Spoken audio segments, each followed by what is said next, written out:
Godzilla est à l'origine un film de 1954, écrit et réalisé par monsieur Ishiro Honda et produit par la Toho, une importante maison de production japonaise à qui on doit de nombreux films comme Les 7 Samouraïs de Kurosawa ou Your Name plus récemment en animation. Au casting, beaucoup de noms japonais, cela va sans dire, notamment Akira Takarada, un acteur récurrent des productions de la Toho qui fait ses premiers pas dans ce film, Momoko Kochi et Akihito Itara, qui peuvent remercier également Godzilla de les avoir projetés sur le devant de la scène, ou encore monsieur Takashi Shimura qui lui a joué dans plusieurs films de Kurosawa. Je vais pas vous mentir, internet m'a beaucoup aidé pour organiser cette partie. Il faut dire que le cercle des films de la Toho est assez fermé en ce qui concerne les productions de la saga Godzilla, dont un grand nombre d'opus ont été réalisés par monsieur Honda, pratiquement un tiers. Le film lui a connu un succès retentissant dans les salles obscures et a connu différents montages à travers le monde, mais on va s'intéresser aujourd'hui à sa version de base, sortie au Japon et partiellement traduite en français. Tout commence donc sur un bateau où de joyeux marins voient leur navire détruit par une mystérieuse attaque. L'état-major décide alors d'envoyer un autre bateau à la recherche des survivants et d'explications, mais ils sombrent de la même manière. Alors que les familles des marins attaquent le décor du film, on apprend que de nouveaux navires de pêche ont subi le même sort et que c'est bien la merde. Sur l'île des pêcheurs en question, le poisson vient à manquer et un vieil homme raconte la légende de Godzilla, un monstre terrifiant qui serait à l'origine de leur malheur. Peu après, les villageois pris dans une tempête semblent être attaqués par quelque chose. Après leur témoignage au public, des secours et des scientifiques sont envoyés sur la fameuse île. Cette dernière est d'ailleurs dévastée et certaines zones sont devenues radioactives. On voit également que des traces de pas énormes sont apparues. Ensuite, un mec vénère agresse une cloche parce qu'il y a du grabuge dans la montagne, alors tout le monde va voir ce qui se passe, oui tout le monde, y compris les enfants, les vieux avec leur canne, tout le monde. Et alors Godzilla surgit de derrière la montagne et fait graou, graou, alors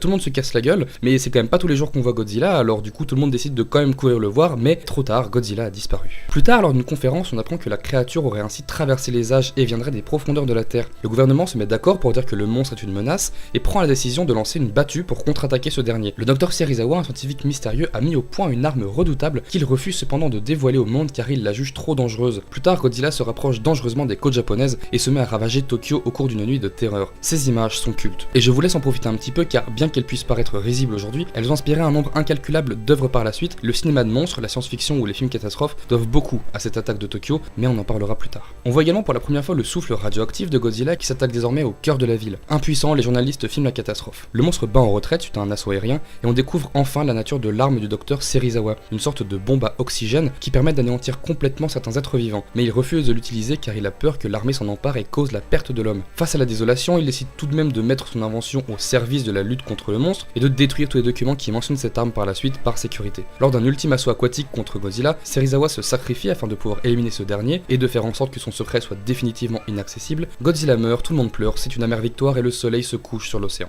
Alors oui, d'accord, le caoutchouc, ça a pris un sacré coup de vieux, c'est pas moi qui vous dirai le contraire. Mais avant tout, pour comprendre et analyser un tel film dans les meilleures conditions, il faut recontextualiser, c'est très important. On est en 1954, soit une dizaine d'années après l'armistice de la Seconde Guerre mondiale, et la capitulation japonaise qui s'est faite après le largage des bombes atomiques sur les villes d'Hiroshima et de Nagasaki. C'est seulement quelques années après que ces événements vont créer une nouvelle onde de choc, cette fois-ci sur le monde de la pop culture japonaise. En effet, Godzilla va devenir le fondateur d'un nouveau genre, le kaiju eiga. Eiga, ça peut être traduit par film ou genre cinématographique, et kaiju, lui, est un terme qui définit un monstre, une bête, étrange ou mystérieuse. Le kaiju eiga est donc le cinéma de monstres au Japon, dont Godzilla est non seulement le précurseur, mais encore aujourd'hui l'un de ses plus célèbres représentants. Ces titanesques créatures puisent donc leurs origines dans notre propre histoire. C'est la peur du nucléaire et de ses conséquences encore troubles à l'époque qui a engendré l'émergence de ce folklore du monstre radioactif tout droit sorti des entrailles de la Terre ou des profondeurs de l'océan. Difficile de savoir en voyant une telle désolation qui des bombes ou de Godzilla sont responsables du carnage présenté dans le film. Plusieurs scènes post-attaque font d'ailleurs écho aux désolations causées par la bombe H. Véritable métaphore de l'apocalypse nucléaire, la créature d'Ishiro Honda apporte également un message écologique, en plus d'être la dénonciation de l'armement la plus imposante. Selon la légende, Godzilla serait un être arbitre, dont le but est de maintenir l'équilibre sur la planète. Par exemple, si un monstre dévaste l'humanité, Godzilla interviendra. Mais si c'est l'être humain qui devient trop puissant, trop dangereux pour l'équilibre des choses, il en fera de même vis-à-vis de notre espèce. C'est une véritable remise en question de la place de l'homme dans la hiérarchie naturelle, visant à lui rendre sa condition d'être insignifiant au cœur d'un univers en perpétuelle évolution. Mais on peut alors se poser une question. Comment un simple costume en latex ou un vulgaire jouet peut à ce point effrayer les générations, percuter les esprits et nous faire questionner notre rapport au monde, même encore aujourd'hui, sans blague, c'est fou non? Eh ben pas tant que ça, car plusieurs procédés très bien pensés, pour certains inédits à l'époque, vont donner au film un réalisme sans précédent. Quand je dis réalisme, tout est relatif, mais bon, vous avez compris.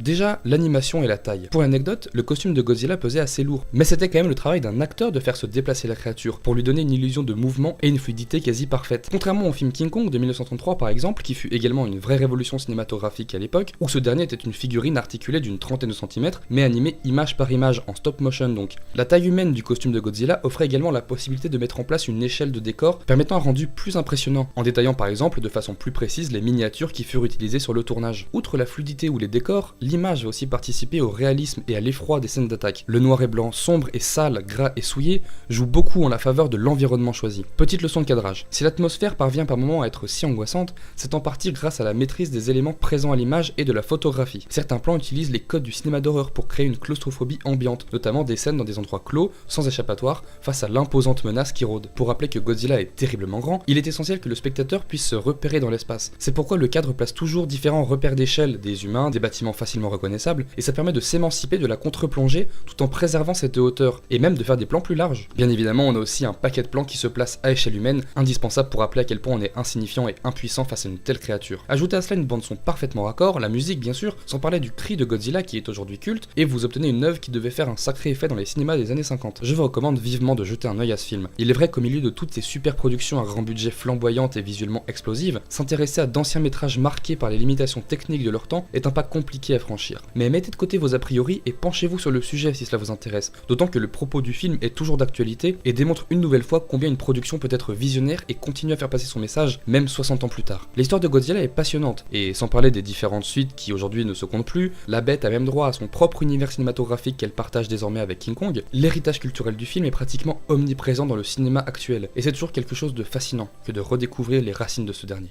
Je vous remercie d'avoir suivi cette nouvelle chronique, également pour les super retours que j'ai eu sur l'épisode de Last Action Hero. Je prends bonne note de tous vos avis et j'espère que vous avez pris plaisir à regarder cette nouvelle vidéo. N'oubliez pas de vous abonner à la chaîne pour ne pas manquer les futures sorties, de partager cette vidéo si elle vous a intéressé, ce serait super cool de votre part, et je vous mets également le lien de mon profil Sens Critique dans la description, si vous voulez m'ajouter ce sera avec plaisir. Une nouvelle fois merci à tous et à la prochaine pour une autre chronique. Ciao.